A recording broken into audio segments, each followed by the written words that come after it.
ঝড় চলে আসিছে। এই সুমন, এই জামা পরাইতে হবে ময়নাক। সবাইকে জানাচ্ছি নমস্কার ও আদাব। আমার দিদির বাড়ি আসা প্রায় 2 সপ্তাহ হয়ে গেছে। কিছুদিন আগে হঠাৎ করে আমি অসুস্থ হই, তার জন্য দিদি আমাকে যাইতে দেয় নাই। দিদি বলছে বাসায় যায় কি করবি, তুই আমার বাড়িতে থাক, আগে সুস্থ হ তারপরে যাস। তো এই কয়েকদিন আমি অসুস্থ ছিলাম, আজকে মোটামুটি ভালো আছি। তো আজকে বিকালবেলা চলে যাব। এখন দুপুরবেলা হঠাৎ করে অনেক জোরে ঝড় চলে আসছে, অনেক জোরে বাতাস হচ্ছে। তো ভাবলাম একটু বাইরে বের হই, ঝড় বাতাস আপনাদের সাথে শেয়ার করি, তাই আমি বাইরে চলে আসছি ভিডিও করার জন্য। কিরে দেখ কি অন্ধকার হয়ে গেল, সেই বাতাস।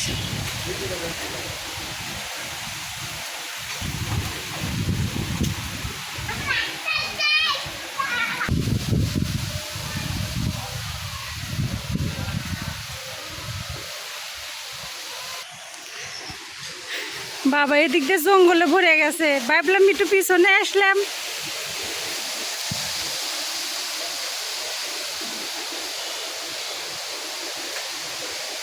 ভিডিও করতে আসছি, দেখি জঙ্গলে ভরে গেছে, সেই পরিমাণে বাতাস উঠছে। এই টাইমে আম গাছের নিচে গেলে মজা হইল নি, ধাপ ধুপ করে আম পড়ল নি।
কি একটা আম পাইছি, এ যা পোকা পোকা। এই যে এখানেও আম পড়ে আছে, এগুলো সব পোকা। দেখি এই কোন জায়গায় পড়লো রে পোকা, ডাস ডাস করে আম পড়তেছে। আর পড়লো কোনে, ওই যে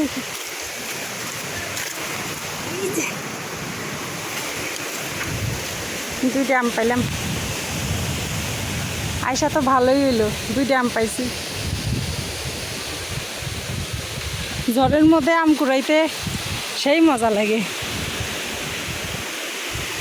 এই যে আমের গাছ, এই গাছ থেকে আম পড়লো।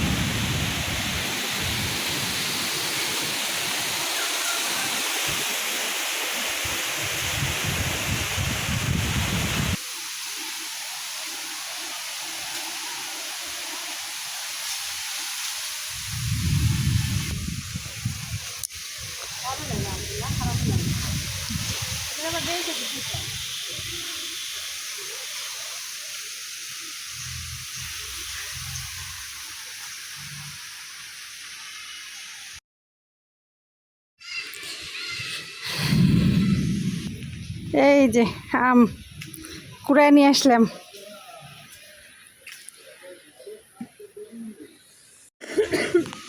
কে রে, এই ঝড় বাতাসের মধ্যে কে বসে আছে রে? এটা নাই রে, মাথা চড়ে না, চাবি দিলে ঘুরে না। এটা লাড্ডু মাথা, আমার দিদি লাড্ডু মাথা হইছে। আপনি ঝড় বৃষ্টির মধ্যে বসে আছেন? দিদি আম কুড়াইছি। কয়টা? 4টে। গেছি ঢাস ঢাস করে পড়িচ্ছে, এবার নিয়ে চলে যাচ্ছি। ওই যে তোমার বাঁশঝাড় আছে, বাঁশঝাড়ের যে গাছটা, ওইটা মনে হয় তোমার গাছ না? মিনতি বিয়ানের ঘরের পিছনে গাছটা। যে আমি যাওয়ার পর আম পড়লো, পরে কুড়াই নিয়ে চলে যাচ্ছি। একটা আম আমি খাইলো, করছে যে আম বলে খুব স্বাদ, নিয়ে আসিছি। 4টা পাইছি। বাতাস না থেমে গেল, বৃষ্টি হচ্ছে। এই যে বৃষ্টি আরম্ভ হয়ে গেছে।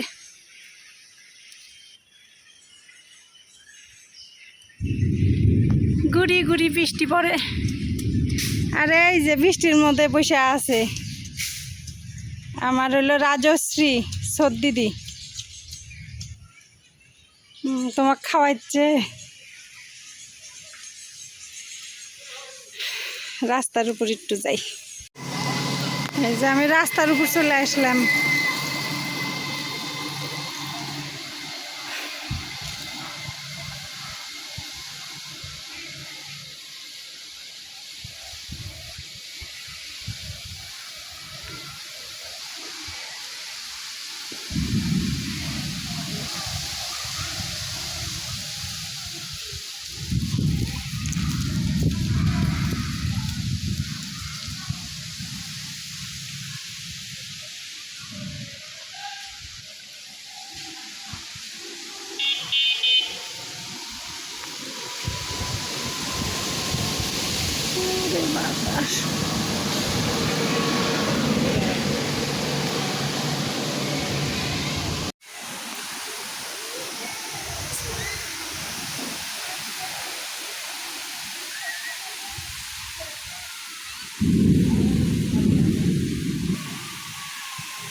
ছিটা ফোটা বৃষ্টি শুরু হয়ে গেছে। বাসায় যাই, বাড়ির ভিতরে যাই গে, কারণ কয়েকদিন হলো আমার জ্বর সর্দি। এখন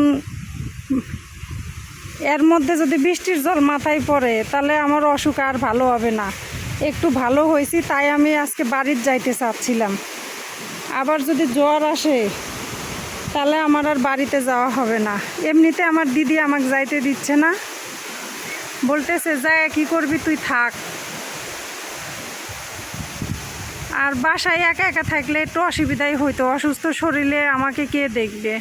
আগে আমার ছেলের বাবা ছিল, আমার ছেলের বাবা আমাকে যে সেবা যত্ন করছে, আমি মৃত্যুর আগ পর্যন্ত ভুলবো না। ভগবানের কাছে বলি, আমি যদি মারাও যাই, মৃত্যুর পরেও যেন আমাকে স্মরণ করে দেয় যে আমার স্বামী আমার লাইফে, আমার জীবনে সে আমার জন্য কতটুকু অবদান রেখে গেছে।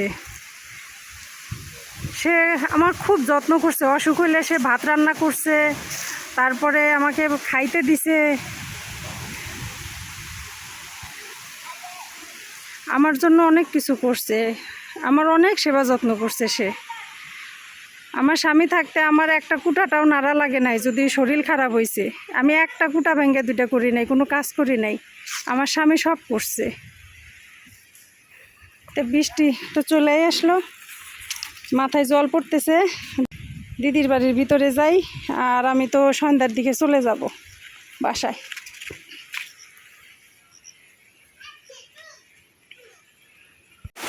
এই যে সেই বৃষ্টি শুরু হয়ে গেল, আইসা বাড়ির মধ্যে ঢুকছি আর বৃষ্টিও শুরু হয়ে গেছে।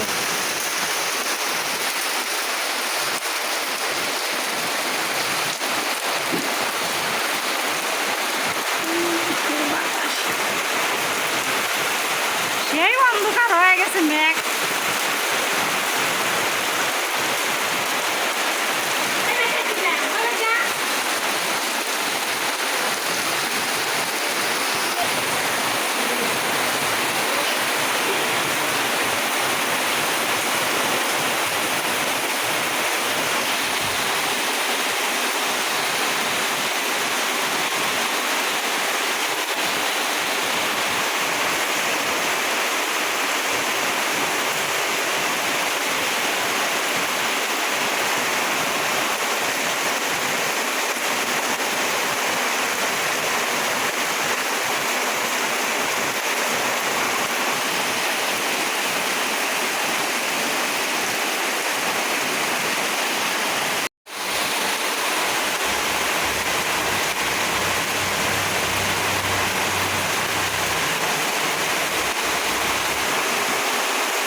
দিদি ডাকেন ডাকেন, আয় বৃষ্টি ঝেপে ডাকেন, আয় আয় ডাকেন ডাকেন, আয় আয়।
মনের 2 দিন হলো অসুখ, জ্বর ঠান্ডা, তাছাড়া যে সুন্দর খেলে, এই অসুখের লেগে ছাওয়ালটা খেলতে পারতেছে না। নিচে যাওয়া যাবে না দিদি?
যে যাওয়ার জন্য আমি রেডি হয়েছি, বাসায় চলে যাব।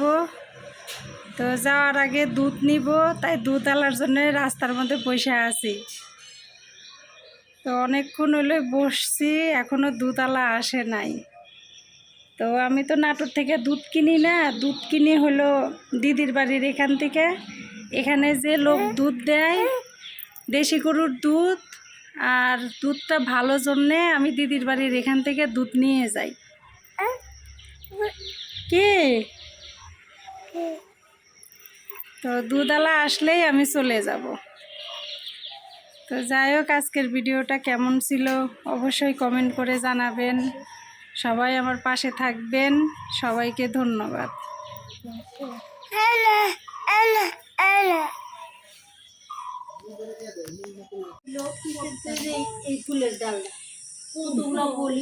রাজশ্রী, সদ দিদি।